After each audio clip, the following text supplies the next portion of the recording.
अब तक हमने देखा जीवा वियोल के पीछे एक जगह पर पहुंच जाती है जहां पर वो वियोल के और दोस्तों से मिलती है जो कि फग होते हैं, और तब वो दोनों वियोल की टीम से मिलने चले जाते हैं जहां रियन जा को बाम की सच्चाई बताती है और जा को पता चल जाता है कि वियोल यहाँ पर अपने दोस्तों के लिए आया है और अगर वो टावर पर नहीं चढ़ेगा तो उसके दोस्तों को मार दिया जाएगा, और या फिर अगर वो किसी भी टेस्ट में फेल होता है तब भी उसके कोई ना कोई दोस्त को मार दिया जाएगा। तब एग्जामिनर उन्हें एक नए टेस्ट पर ले जाते हैं जहाँ पर उन्हें एक मॉन्स्टर के अंदर से एक फ्लावर को लाना होता है। तब उनका सामना एक पर्सन से होता है जो कि उन्हें वापस जाने के लिए कहता है, पर वियोल उसके साथ लड़ने के लिए तैयार हो जाता है। और अब आगे तब यहाँ कैंग प्रिंस को अपने साथ चलने के लिए कहता है और तब वो दोनों वहाँ से चले जाते हैं। तब मजीनो कहता है, जगीना बहुत जल्दी घूमेगा, तो क्या तुम एक गेम खेलना चाहोगे बेबी? जगीने का फ्लावर इस टाइम ऊपर है और जब जगीना पलटेगा तब हम वहाँ पर मिलेंगे। अगर तुम फ्लावर को मेरे तुम्हें टच करने से पहले पकड़ पाए तो वो फ्लावर तुम्हारा हो जाएगा, और अगर मैंने तुम्हें पकड़ लिया तो मैं तुम्हें मार डालूंगा। तो क्या तुम्हें ये मंजूर है? तब वियोले हाँ कहता है। तो फिर जब जगीना पलटना स्टार्ट करेगा तब हम अपनी गेम को स्टार्ट कर देंगे। तब यहाँ प्रिंस कहता है, मिस्टर डेविल क्या आप श्योर हैं कि हमें वियोले को ऐसे छोड़कर यहाँ से चले जाना चाहिए? तब कैंग कहता है, ये गैप जगीना की बॉडी के अंदर से जाता है, तो जब जगीना पलटेगा तो हम ऑपोजिट साइड चले जाएंगे जहाँ पर बाकी लोग हैं। सबको वियोले की लोकेशन भेज दो और उन्हें यहाँ पर भाग के आने के लिए कहो। आपसे मुझे यही उम्मीद थी। तब यहाँ सबको वियोले की पोजीशन के बारे में पता लग जाता है और सभी लोग उस लोकेशन की तरफ बढ़ने लगते हैं। तब यहाँ मैजिनो कहता है, तो चलो फिर जब तक हम कुछ नहीं कर रहे हैं तब तक कुछ बात ही कर लेते हैं। तुम्हारा गोल जहाज के तख्त को हासिल करना है ना? तुम जैसे लोग जो टावर के अंदर हैं उन्हें ये तख्त कितना लुभाता होगा, पर मेरे लिए ये कुछ भी नहीं है। मैं तो टावर को छोड़ कर जाना चाहता हूँ क्योंकि बाहर बहुत बड़ा आसमान है जहाँ पर रात को बहुत सारे तारे चमकते हैं। टावर के कंपैरिजन में वहाँ पर सब चीजें बहुत ज्यादा बड़ी और फ्री हैं। तुम भी ये सब कुछ हासिल कर सकते हो, पर फिर भी तुम ये बेकार सी चीजें चाहते हो। तब वियोल कहता है, मुझे इसके बारे में कुछ नहीं पता। मुझे ना तो तख्त चाहिए, ना आसमान और ना ही उसके तारे। मैं तो बस उन लोगों के खिलाफ लड़ूंगा जो उन लोगों को नुकसान पहुंचाएंगे जिनकी मैं केयर करता हूं। और फ्लावर की तरह बढ़ने लगता है। तब मैजिनो कहता है, एक बेबी होने के बावजूद भी तुम्हारे अंदर बहुत हिम्मत है। तब 10 सेकंड और बचे हैं। और तब वो उल्टी गिनती गिनना स्टार्ट कर देता है। तब हम यहाँ देखते हैं बाकी सभी लोग भी वहाँ आ जाते हैं। तब मैजिनो कहता है, चलो फिर अब गेम को स्टार्ट किया जाए बेबीज। और तब कैंग प्रिंस को मैजिनो को लाइट हाउस के जरिए कैद करने के लिए कहता है और कैंग उस पर हमला कर देता है। तब मैजिनो उसके हमले से बच जाता है। तब कैंग उस पर और ज्यादा हमला करने लगता है, पर मैजिनो उसके हमले से बचते हुए उसे पकड़ लेता है और उसे दूर फेंक देता है, जिससे कि प्रिंस के लाइट हाउस भी टूट जाते हैं। तब जीवा कहती है, आखिर का यहाँ पर चल क्या रहा है? तब जा कहता है, ज्यादा सोचो मत, बस हमें इसे हराना है। तब हो जा जीवा मैजिनो पर हमला कर देते हैं, पर मैजिनो उनके हमलों से बचकर वियोल की तरफ बढ़ने लगता है और कहता है, क्या तुम भागोगे नहीं? और तब वो दोनों एक दूसरे को पंच मारने के लिए तैयार हो जाते हैं। पर तभी हम देखते हैं मीसेंग एक एनिमल का पीछा करते हुए उनके बीच में आ जाती है। तब हम देखते हैं वियोले और मजीनो के मुक्के के टकराने से वहाँ पर एक बहुत बड़ा धमाका होता है, पर हम देखते हैं वियोल ने मीसेंग को बचा लिया होता है, पर वो खुद बहुत ज्यादा जख्मी हो चुका होता है। तब मीसेंग उसे उठाने लगती है और हम देखते हैं वियोल बेहोश हो चुका होता है। तब मैजिनो उस जानवर को उठा लेता है। तब बाकी सभी लोग भी वहाँ पहुँच जाते हैं। तब मैजिनो कहता है, क्या हुआ?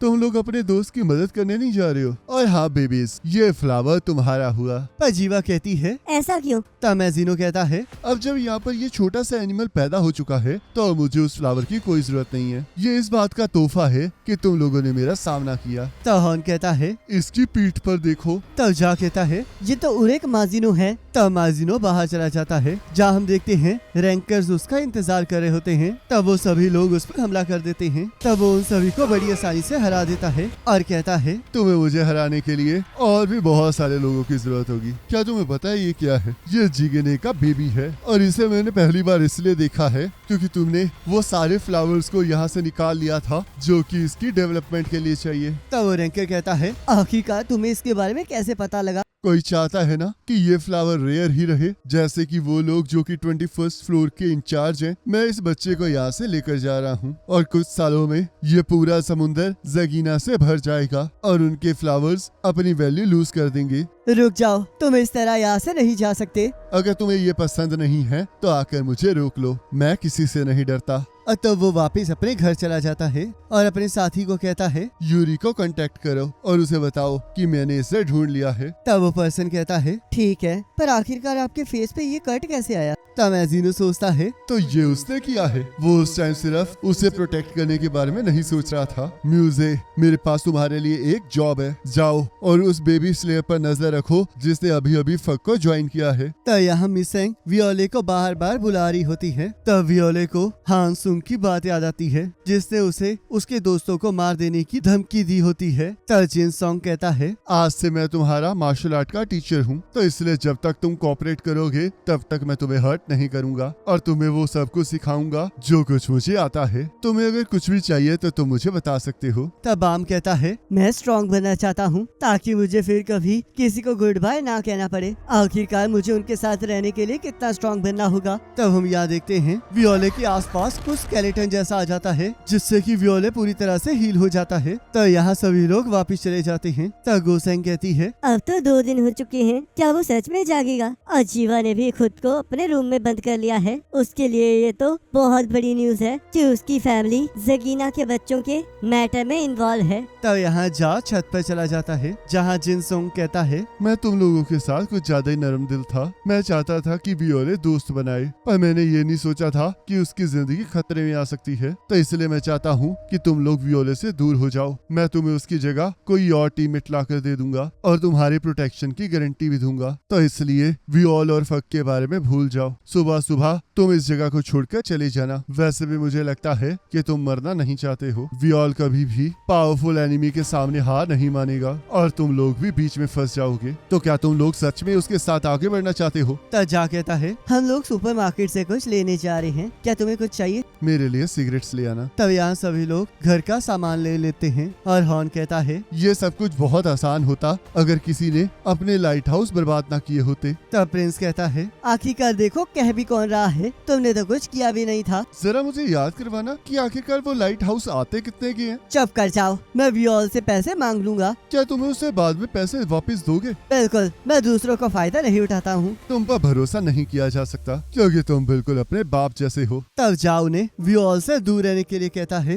पर हम देखते हैं हॉर्न और प्रिंस उसकी बात पर ध्यान नहीं दे रहे होते और आपस में लड़ने लगते हैं। तब जा गुस्से में कहता है मैं इस टाइम सीरियस कन्वर्सेशन करना चाहता हूँ, तो कम से कम मुझे सुन लो। तब हॉर्न कहता है तुम वियोल को टीम से निकालना चाहते हो ना, तो फिर इसका रीजन क्या है? तब प्रिंस कहता है हम लोग ऐसा नहीं कर सकते, नहीं तो मेरे लाइट हाउस के पैसे कौन देगा? तब जा कहता है आखिरकार किसे फर्क पड़ता है? तब प्रिंस कहता है अगर किसी को जाने की जरूरत है तो वो तुम्हें है, मैं तो वियोल के साथ ही टावर पर चढ़ूंगा, तो इसलिए तुम किसी और को जाकर ढूंढ लो। तब जा कहता है बकवास करना बंद करो, और वैसे भी तुमसे ज्यादा मैं वियोल के साथ टावर पर चढ़ना चाहता हूँ। तब प्रिंस कहता है अगर ऐसी बात है तो आखिरकार तुम उसे टीम से क्यों निकालना चाहते हो? तब जा कुछ कह नहीं पाता है। तब प्रिंस कहता है क्या तुम्हें लगता है कि अगर तुम हमें सच्चाई बता दोगे तो हम डर के मारे यहाँ से भाग जाएंगे? आखिरकार तुमने हमें समझ के रखा है। तब जा कहता है पर अगर हम वियोल के साथ रहेंगे तो हमें और एक मैजिनो जैसे और भी लोगों का सामना करना पड़ सकता है, क्या तुम्हें इस चीज की चिंता नहीं होती है?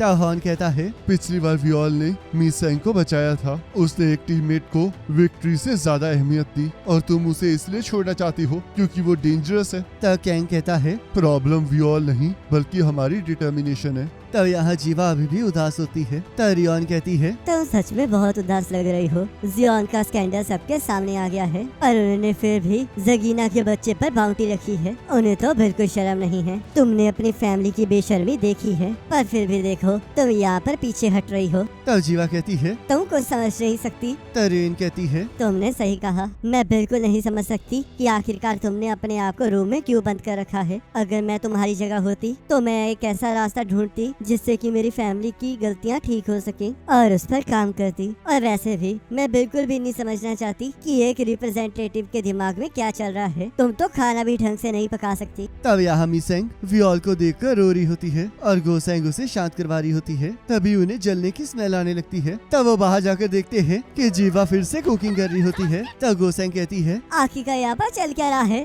तब जीवा कहती है, मैंने ये डिसाइड कर लिया है कि मैं एलीट बनने के सही रास्ते पर चलूंगी। तब मिसेंग कहती है, आखिरकार तुम्हारा मतलब क्या है? तब जीवा कहती है, मैं टावर पर चढ़कर एक रैंकर बनना चाहती हूँ ताकि मैं वो सब कुछ ठीक कर सकूँ जो कि 10 फैमिलीज ने गलत किया है। तो मेरी डिटर्मिनेशन के तौर पर मैं कुकिंग का पूरा ध्यान रखूंगी। एक एलीट को ये पता होना चाहिए कि खाना कैसे बनाया जाता है, तो इसलिए कुकिंग को मैं देखूंगी। तब गोसेंग कहती है, वो सब कुछ तो ठीक है, पर क्या कुकिंग करना जरूरी है? तब जीवा कहती है। अब मैं डिसाइड कर चुकी हूँ तो मैं पीछे नहीं हटूंगी। तब मिसेंग ये सुनकर रोने लगती है। तब जाओ और बाकी सभी लोग वापस आ जाते हैं और जीवा को कुकिंग करते हुए देखकर डर जाते हैं। तब मिसेंग कहती है, जीवा ने कहा है कि आज से वो कुकिंग करेगी। तब हॉन कहता है, क्या यहाँ पर मजाक चल रहा है? तब जा छत पर चला जाता है और जिनसुंग को सिगरेट की जगह लॉलीपॉप देकर कहता है, हमने डिसाइड कर लिया है कि हम अपना रास्ता खुद चुनेंगे और हम वियोल को अपने साथ लेकर जाएंगे। डिनर थोड़ी देर में रेडी होने वाला है, बस वो थोड़ा सा जला हुआ होगा। तब वो वहाँ से चला जाता है। तभी वहाँ पर बहुत सारे बादल आ जाते हैं और जिनसुंग कहता है, तुम अब बाहर आ सकते हो कराका। तब कराका कहता है, बहुत टाइम बाद आपसे मिलकर खुशी हुई मास्टर, क्या आप ठीक है? तब जिनसुंग कहता है, बस यहाँ पर थोड़ी सी प्रॉब्लम है, तब कराका कहता है, आपको इसे मुझे संभालने देना चाहिए। तब जिनसुंग कहता है, इसके लिए शुक्रिया। चलो फिर यहाँ से चलते हैं क्योंकि मैनेजर हमें देख रहा है। तब वो लोग वहाँ से चले जाते हैं। तब जिनसुंग कहता है, तुमने सच में बहुत अच्छा काम किया। तब कराका कहता है, मैं अभी भी आपकी तारीफ का हकदार नहीं हूँ मास्टर।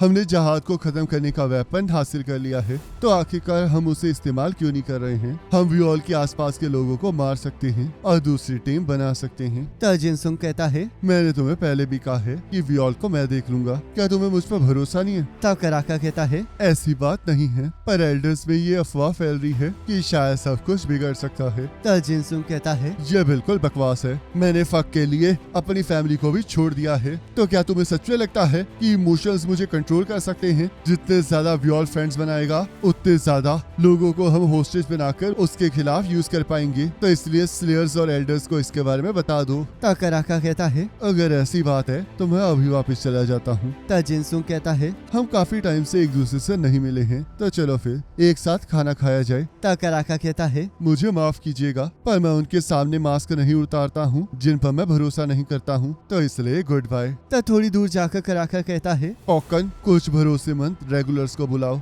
और उन्हें बोलो कि इन सभी पर नजर रखें, और अगर ये लोग अलग तरीके से बिहेव करेंगे तो इन सभी को मारना पड़ेगा। तब यहाँ सभी लोगों को खाना बहुत अच्छा लगता है क्योंकि वो कैंग ने बनाया होता है। तब गोसेंग कहती है, ये अच्छी बात है कि हमने उसे वियोल की देखभाल करने के लिए भेज दिया। जाने कहा था कि वो वियोल की मदद करना चाहता है, पर आखिरकार हम कर क्या सकते हैं? कहीं हम दोबारा से वियोल के ऊपर बर्डन तो नहीं बन जाएंगे? तब हॉन कहता है, चिंता मत करो, लगता है जाने को सोचा है। वैसे मुझे ये तो नहीं पता कि वो क्या है, पर हमारा रास्ता पहले से ही डिसाइड हो चुका है और हमें बस उस रास्ते पर चलने के लिए रेडी होना होगा। तब यहाँ जा कहता है, तुम एक नेविगेटर हो ना? तब रियून कहती है, सही कहा। तो फिर मुझे वियोल के दोस्तों से मिलने का रास्ता बताओ। पर आखिरकार ऐसा मैं क्यों करूं? नेविगेटर्स उन्हें ही रास्ता दिखाते हैं जो कि उसे फॉलो कर सकते हैं। तुमने मुझे वियोल का सीक्रेट बताया है, जिसका मतलब तुम्हें लगता है कि मैं उस रास्ते पर चल सकता हूँ। तो अगर ऐसी बात है तो मैं उस रास्ते पर चलने के लिए तैयार हूँ। तो क्या तुम ये सब कुछ वियोल पर तरस खाकर कर रहे हो या फिर इसके पीछे तुम्हारा कोई गोल है? प्रिंस ऑफ प्लेजर डिस्ट्रिक्ट पर चलो, मैं तुम्हें बता देती हूँ। तुम एक रेगुलर हो तो तुम्हें वर्कशॉप के बारे में तो पता ही होगा ना? ये वही जगह है ना जहाँ पर आइटम्स बनती हैं। तुमने सही कहा। पॉकेट्स, लाइट हाउसेस और बाकी सभी चीजें भी,